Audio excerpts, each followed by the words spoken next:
Magandang araw po sa inyong lahat mga kababayan. JDB uli ang inyong abang lingkod. Okay, so ito ngayon ang pag-uusapan naman natin dito. Si Senator Amy Marcos itinakwil na ang kapatid. Nako, ibang klase ho talaga nga naman ho, ang ating super ate, no, si Senator Amy Marcos. Now, let me check kung meron pong bibisita sa atin ngayon rito ng mga kaibigan natin. Oh,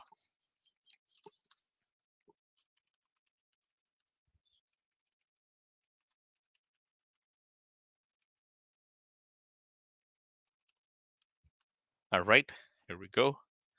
I just sent the notification to my friends. Mga kapari naman po natin vloggers. Okay? Nga pala, bago tayo magpatuloy, paki-like and share naman po. No? Yung mga nasa Facebook, please follow po yung ating page. Ito rin po yung pangalan, J. Davis Comments Pro Filipino. Okay, yung dito sa YouTube, paki-subscribe po. Right, kabilang na rin po yung isa diyan, yung dati kong page, no, using ko 'yan. Okay na, ginamit kasi nung anak ko sa gaming. Hmm. Okey, so ngayon eto let's continue, okay. Ayan, so sabi rito, Senator Amy, itinakwil na si PBBM bilang kapatid. Well, eto ho, pakinggan niyo naman po ito. Hold on 1 second. Ah, no, dito po sa aking kaibigan kay Go Philippines. Alright, dito po natin ito mapapanood.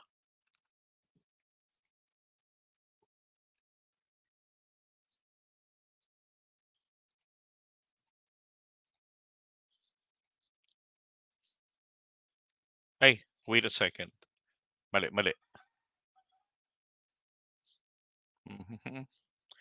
Hey, nasaan na yung video ko nung kay ano, teka ho. Yung kay ano, kay Imee. Teka ha, kunin ko lang.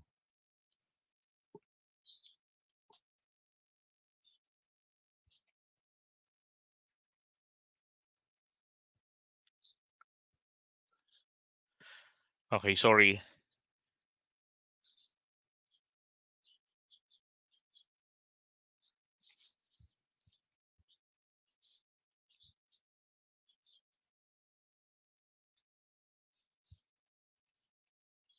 Okay, I got it. I got it. So sorry.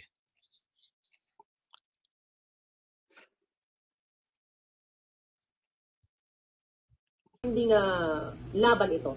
And I hope Okay, so eto po yung video ni Maharlika na kung saan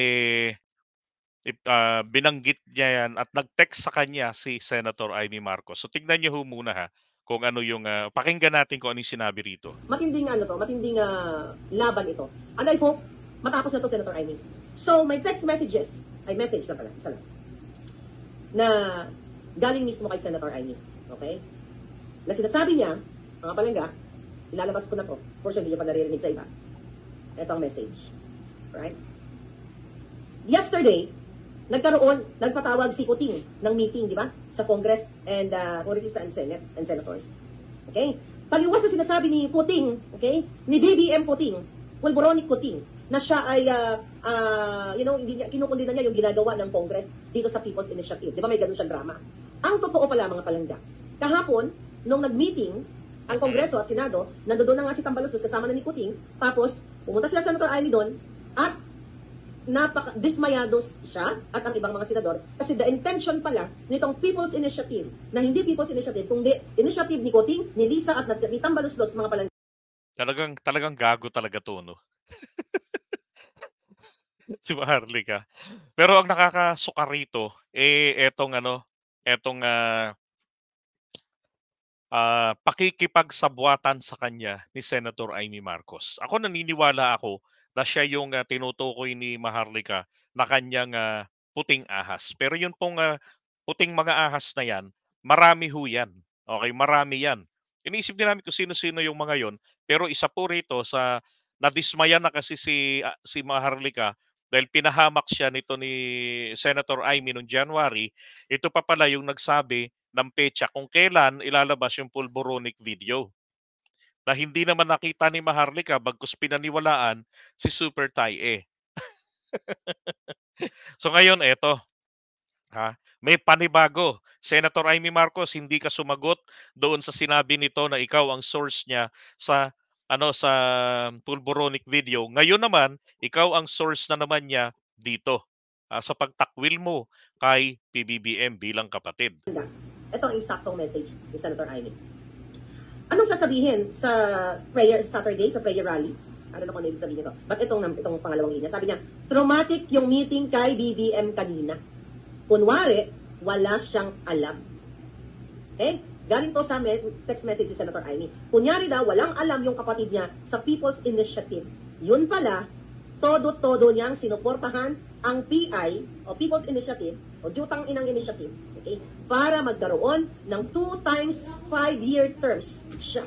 So, coming from Senator Amy sa text messages, dahil siya ay talagang sobrang malungkot, syempre. Dahil pinatawag sila, yung pala, ang nagkukunwari lang si Marcos Jr., si Coting ninyo, ang presidenteng polboronic Putin, kaya siyempre ni todo mo na to, na kunyari wala siyang alam or ayaw niya nang nagkakagulo sa People's Initiative. Yung pala, nag-usap na si Kuting, si Lisa, at si Tambaloslos na i-push ang PI at i-bribe ang mga kongresista, bigyan ng mga 1 kilong bigas, 100 piso ang mga Pilipino para papirmahin din lang yun. Kasi para magkaroon ng pinangako pala ni Jutang Ginemes na Romualdez at ni Lisa As kay Marcos Jr., kay Marcos Polboronic, ay 2 times 5-year terms. So, 10 taon. So, or more than, iba pa, sabi pa ni Senator Amy, o mas mahigit pa. Galing ko sa statement niya. Sabi niya, Senator Amy, yung issue ng pagbabaliwala sa Senado ay baliwala rin sa kanya. Di ba? Nag-decide ang Kongreso, the lower house, sa House of Representatives, na gusto nilang iwala sa picture itong mga senators. Kasi gusto nila, yun yung through People's Initiative. Okay. Hindi po kung ano yung problema ni Amy. Ang tanong dito, ano ang merong sikreto si Amy? Bakit? 'Di ba? Nakakaya niyang ilaglag ang kanyang sariling pamilya at ang kanyang bayan. Ano ang sikreto niya? Nahawak ng kabila. Kasi halatang-halata, hindi ho ba? Oh.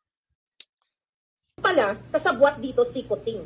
Baliwala rin pala si Marcos Kuting ninyo, binaliwala niya rin yung Senado. Kaya nagagalit ang mga senators kasi gusto nilang iwala sila sa picture. Okay? Tuloy ko sila. Papakita ko sa inyo yung message after. Okay? Sabi niya, baliwala rin sa kanya, wala siyang pakialam sa batas. Sabi ni Senator Amy, yung kapatid niyang si BBM Kuting ninyo, Pulboronic Kuting, wala siyang pakialam sa batas at payag pala siya kina Martin, okay? At sa PI na magpapanatili sa kanya sa posisyon ng 10 taon at mahigit pa. Nakakahiya. Sabi niya, kung ano ang binatikos sa ama ko, mas malala pa ang gagawin niya. Traidor siya sa konstitusyon, traidor sa bayan, traidor siya sa aming pamilya, hindi ko na siya kilala. Higit hindi siya maaaring anak ng ama ko. Statement of Senator Amy. And here, mga palangga, ayan po, ayan yung message. Okay? Ayan. And then, ito. Alright. Ayan, screenshot it. Oh, screenshot niyo. Okay. So, ano So, ngayon? yun yung... Ano ngayon gagawin natin? Okay, so basahin natin yung screenshot, mga kababayan. Pakisikmura na lang na muna ng ayan, kapiraso na lang naman mata lang naman. Okay, ayan, wala na. Alright, so sabi rito, anong sasabihin sa prayer rally? O ano, 'di ba? Parang ano to? Traumatic yung meeting kay PBBM. Kanina kunwari wala siyang alam. Alam niyo ho yung meeting na binabanggit, kung di ako nagkakamali, nagkaroon ng ito yata yung sa Vindionor. Na kung saan ay miniting ni PBBM na etong hiwalay, etong mga senador at mga yung mga leader ng Kongreso. Okay, hindi po lahat, yung mga leader lang ng Kongreso. So separate daw. So mukhang yun ang tinutukoy rito ni Maharlika o ni Amy. Yun pala, sabi niya kunwari wala siyang alam si PBBM daw. Yun pala, todo-todo niyang sinusuportahan ang People's Initiative para magkaroon ng 2 tig-5 taon na term siya at iba pa. So yung term extension. Sa naririnig ko naman kay PBBM, hindi siya pabor na pakialaman itong political provisions diyan sa ating konstitusyon.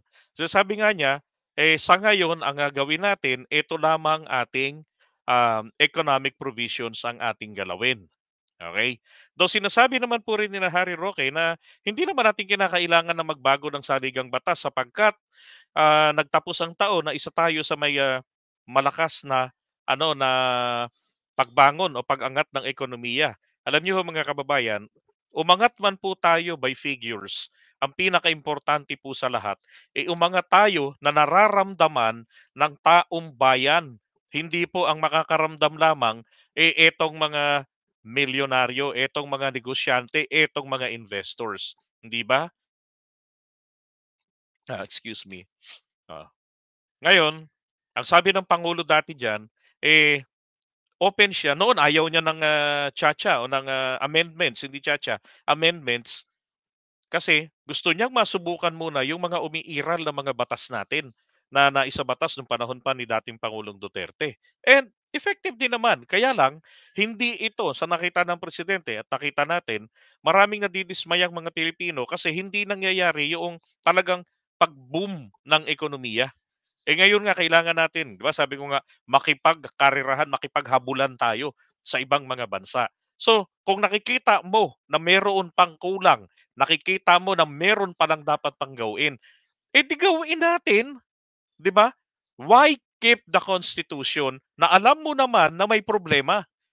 Napaka-estupido ng mga kongresista, ng mga politiko na ganyan ang klase ng pag-iisip at isusubo yung ideyang ganyan sa ating mga kababayan na tatakutin na baka galawin yung term limits. Maliwanag na nga rin, nagsalita na rin dyan si SMR na economic provisions. Oh. Ngayon, itong sinasabi rito ni Amy, na pabor naman daw po si PBBM, sino ba nagsusulong kasi na galawin ang term limits? 'Di ba? PDP Laban lang naman nagsusulong niyan eh. Si Robin Padilla eh. Bakit pinag-iinitan niya etong si si Martin Romualdez? Ba't pinag-iinitan niya etong si Insan? 'Di ba? Updated ba talaga 'to sa nangyayari? O updated ito sa tsismis? 'Di ba, Harley ka? Okay, ito pa. Yung issue ng pagbalewala sa Senado ay balewala rin sa kanya. Wala siyang pakialam sa batas at payag pala siya kina Martin at sa People's Initiative na magpapanatili sa kanya sa posisyon ng 10 taon at mahigit pa. Okay. Alam niyo yung paggamit nito, again, ulitin ko lang, yung mga paggamit ng katulad ng ganyan na, ah, tawag diyan, yung, term limits, yan po ay matagal ng panakot sa taong bayan. Ang tanong ito po bang presidenteng binoto natin nakakatakot ba na manatili sa kapangyarihan?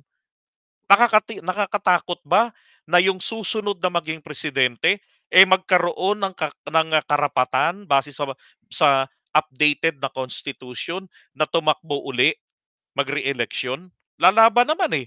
Itong provisions na sinasabi o yung amendments o na yung mga pagbabago na sinasabi po ni Robin Padilla sa kanilang isinusulong ng PDP Laban ay hindi po papabor, hindi ho applicable ito kay BBM. Mangyayari po ang applicability nito 2028 pa.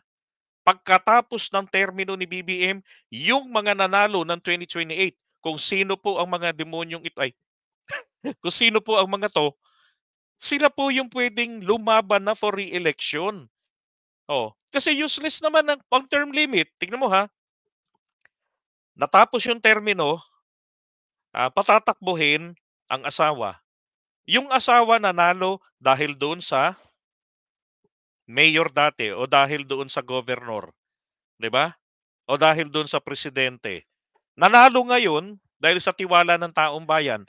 Ito palang nanalong asawa, hustler lang pala ito sa pagbabudget ng ekonomiya ng bahay. Pero doon sa pangbansa, tatanga-tanga pala. Wala kasing karanasan, 'di ba? At walang interes, napilitan lang. Oh, 'di ba? Bakit tayo why should we take risk sa mga ganyan? Di hayaan natin na yung merong magandang programa, 'di ba? Makatakbo uli at tayo naman taong bayan ang magdedesisyon. Ang problema lang kasi sa taong bayan, mga corrupt din ang taong bayan eh. Alam na nilang tan-GA na yung politiko, yung kandidato, boto pa rin ang boto pa rin. Dapat so 'pag walang kakayanan, kahit ano pang apelyido niyan, huwag niyong iboto.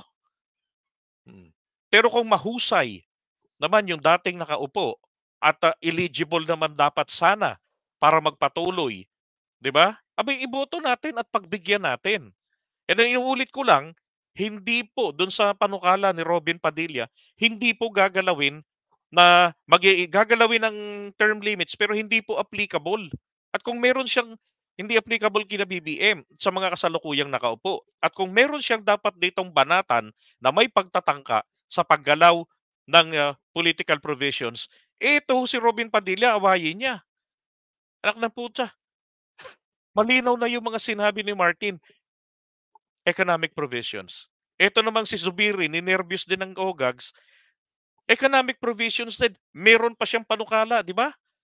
Oh, meron sila kumbagang gabay. Inuulit ko nga eh, oras na dumating na yung oras ng amendments o charter change na yung pag-amyenda nila, and then someone, 'di ba?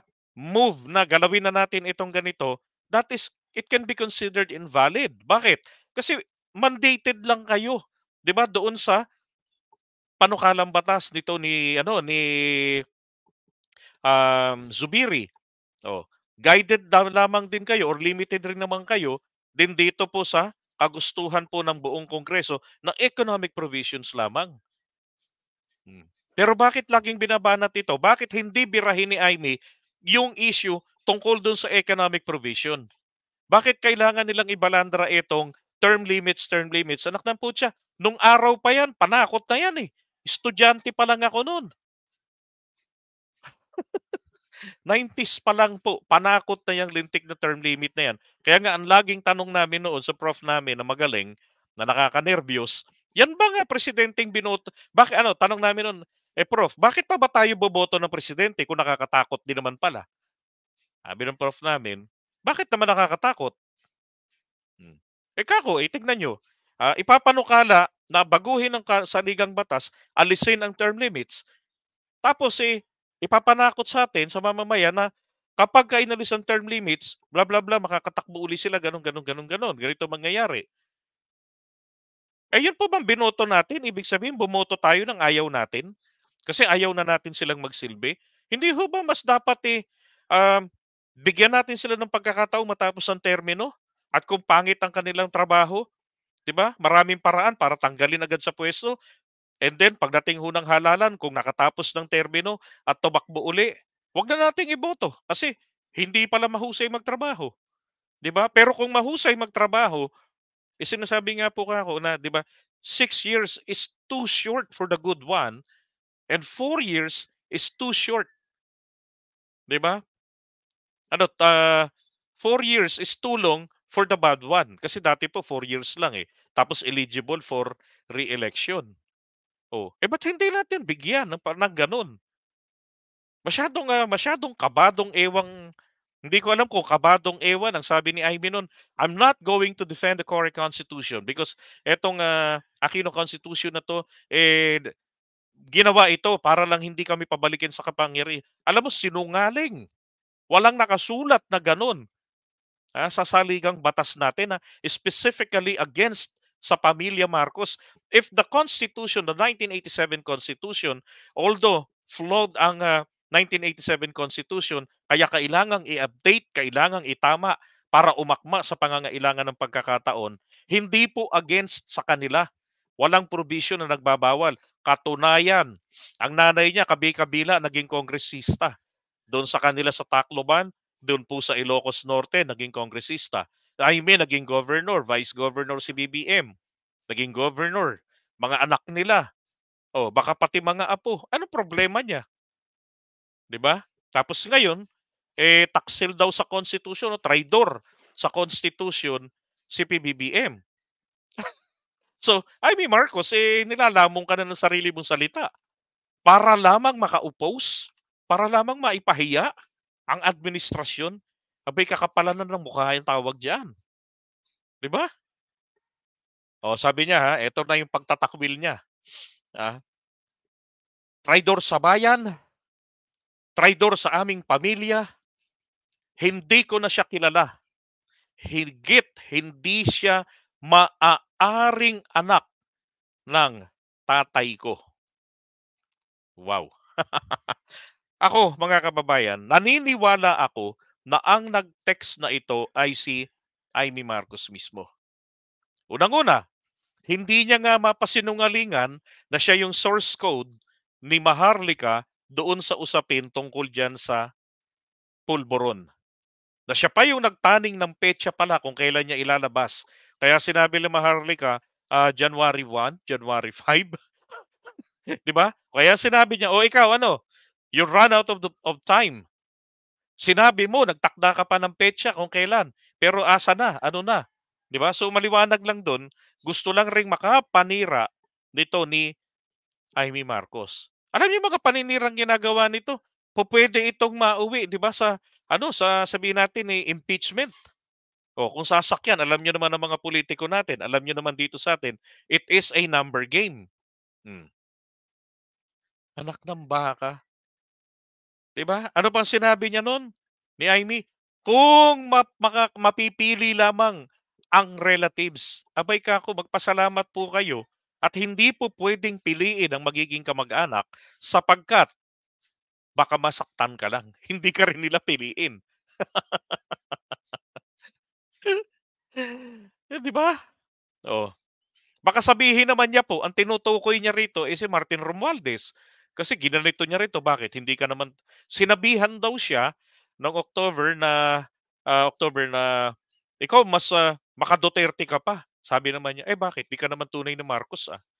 Ano, na mas Duterte ka pa, sabi sa kanya. Ang buruha, ang sagot, sa loob-loob ko, sabi niya, "Eh, bakit? Ikaw nga hindi ka naman tunay na Marcos, eh. Eh, bakit nag-claim ba si Martin? He is a Romualdez." Eh, ngayon, yun bang ugali na 'to ni Amy, tunay nga kaya siyang Marcos? Yung kayang, hilatsa niya, 'di ba? Yung, physical feature niya, tunay nga kaya siyang Marcos? Eh, 'di ba sa hubog pa lang ng katawan, sa hubog ng mukha, yung, hilatsa ng pagmumukha, ika nga, ang layo po talaga, eh. Sabi nga po ng mga tsismoso-tsismosa,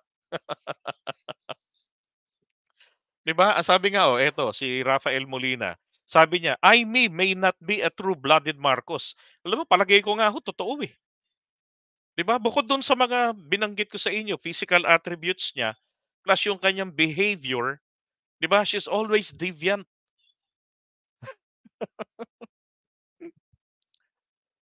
'di ba? So, kaya dapat dito ipa-DNA test, eh. Oh, sabi niya diyan, "But she's a Romualdez." Yes, 'di ba? May rumors noong araw kasi, mga late 50s and 60s, malayo mukha niya sa mga Marcos, parang, nagiging totoo. Eh, alam niyo ho, ako nga pa sabi ko nga, parang gusto ko na ring maniwala diyan, eh. Kung hindi lang ako nag-research na kailan ba talaga siya pinanganak, pasok ba siya sa 'di ba? Eh, kaya lang isa rin sa nabasa ko pabago-bago daw yung petsa, kung kailan ba talaga. Abay, pagka ganyan, kailangan talaga rito DNA testing na talaga. Pero kahit gano'n pa man, sabihin man natin na hindi siya tunay na kadugo. Kunwari lang, for the sake of the argument. Diyos mio, bilang isang kapamilya, lumaking kasama, 'di ba? Alang-alang sa bayan. Oh, bakit imbis na maging tagapaglinaw ng mga usaping legal dahil 'yan ang trabaho niya, gumawa ng batas na trabaho na ilapat ng mga justices, sa mga judges natin, 'di ba? Para sa kaayusan ng bayan natin. So dapat si Amy Marcos lalo't meron itong background sa law dahil nag-aral siya sa UP Diliman sa College of Law. At seatmate pa nito ni nung dating, COMELEC, commissioner, si Guanzon. Dapat siya yung magiging tagapaglinaw. Ano ba itong, People's Initiative? Ano ba yung, dapat na gawin dito? 'Di ba? Ano po yung limitasyon? Dapat gano'n. Ano yung problema ng ating constitution? Hmm. Eh, nangyayari ngayon, nagiging inconsistent na rin si Imee sa kanyang mga naunang pahayag against dito sa 1987 Constitution. So rito, maliwanag naman ngayon, aba, 'di ba? tinatakwil niya si BBM. Oh, do'n sa isang interview sa One News, ang, sabi lang niya, "Masanay na kayo kasi, gano'n talaga ako ang, kanyang ate. Hindi ho ganyan ang ate. Yan ho ay pambubuli at pambabastos na rin dahil po sa posisyon ng kanyang bunsong kapatid. Hindi porke ikaw ang panganay, 'di ba, bastusin mo na lang ng gano'n ang presidente. Igalang, hindi naman sinabing luhuran, kung hindi po igalang. Alang-alang na rin sa taong bayan. Oh, ano ngayon ho nangyayari? Yun pong mga DBS, yung mga DDS influencers and vloggers po, kino-quote na rin po itong si Imee. Oh, sinasabi na rin na, um, BBM sinungaling ka raw. Oh, sabi ni Imee. Oo. 'Di ba hindi na nila kailangang mag-isip ng argumento. Kung hindi, hindi rin nila kayo kailangan ng pagbungguin dahil mismo itong super ate, si Imee, mismo siya, bumubunggo mismo, sumasalungat. Okay lang sana kung sumalungat at maipaliwanag ng maigi muna bakit dapat niyang salungatin. Sinasabi ko nga, alam niyo na may problema ang ating saligang batas. At kayo sa Senado, ang issue nyo, baka mawalan kayo ng papel. Hindi ba pwedeng pag-usapan ito ng Kongreso at ng Senado?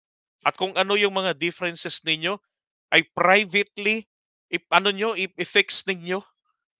Bago kayo pumunta sa publiko at sabihin ninyo na kami po ay nagkaroon ng ganitong issue, pero na-resolve namin itong ganito sa ganitong paraan at ganito ang aming gagawin para itama ang ating saligang batas. Anak ng putya, ang estilo, may tama. Guguluhin ang isipan ng taong bayan. Hmm. Saan ka naman nakakita na maiitsipwera ng People's Initiative ang Senado? Bakit? Baka gusto niyong pumirma, pumirma rin kayo. 'Di ba? Bakit gano'n yung takbo ng mga isipan nito na maiitsipwera sila? O baka naman ho kaya ang gusto nito, ni Imee, siya yung, maging adviser ng kanyang kapatid. Mga kababayan, hindi ho puwedeng maging adviser ito. Dahil maliwanag na maliwanag, one-sided ito, pabor sa China. Kawawa tayo diyan, 'di ba? Anong gagawin mo sa presidente? Gagawin na lamang na rubber stamp, 'di ba? Taga-legitimize na lamang ng trip nila, taga-approve na lang. Ang gusto nila maging, palagay ko gano'n po talagang gusto nilang mangyari, eh. Dahil ang sinasabi nga po ng DBS na si Harry Roque, hindi naman daw po ito talagang dapat na naging presidente si PBBM. Kaya lang daw ito, naging presidente dahil nga, kanyang, iginiit na, maging, si BBM daw ang, mabuo yung unity team daw at, mag-vice president si Sara, pumayag na vice president.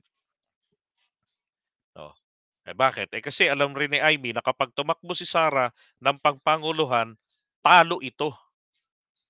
Kaya ang pinaka-perfect spot sa kanya, talaga namang pinaka-perfect kung wala pong, kung hindi umeksena si, Sara at nanatili itong si Bongo ang Vice President kaya nga nag-iiyak, 'di ba? Nung pinaglaruan nila, etong si Bongo. Hmm.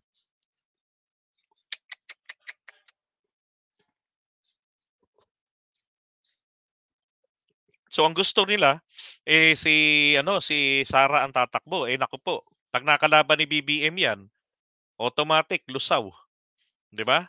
Saan kukuha ng boto ito?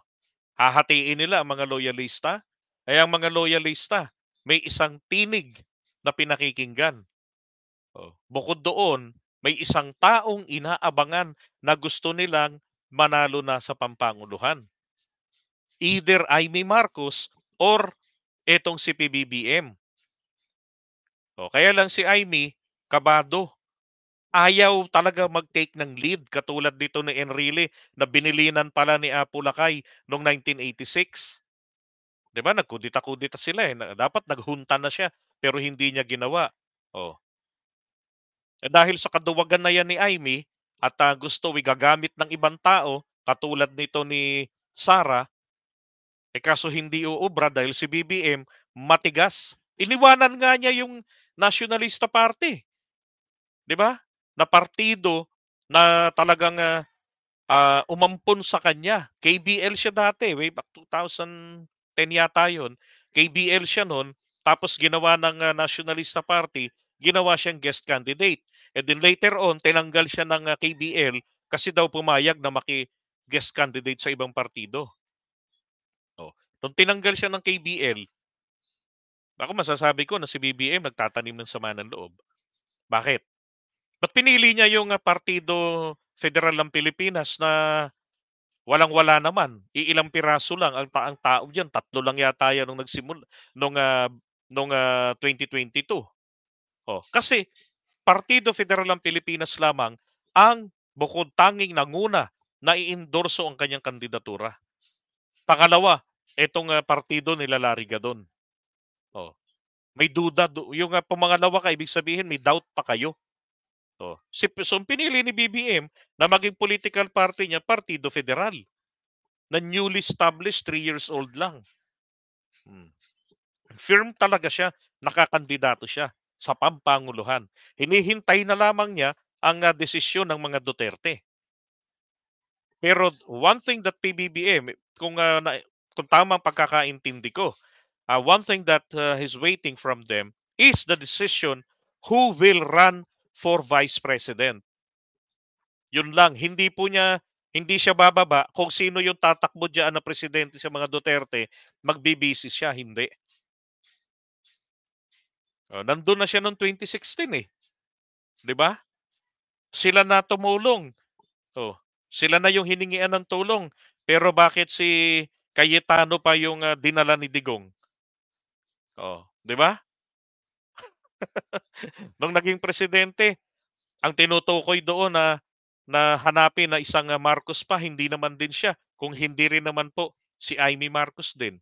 Kaya nga nung bago magkampanyahan, siya ang siniraan ng siniraan. Yan bang mga yan, kinounter ba yan ni Amy Marcos? Noon pa lamang po kaming mga political vloggers nagtataka kami. Bakit ganon? So nagtitimpi lang kami, baka strategy.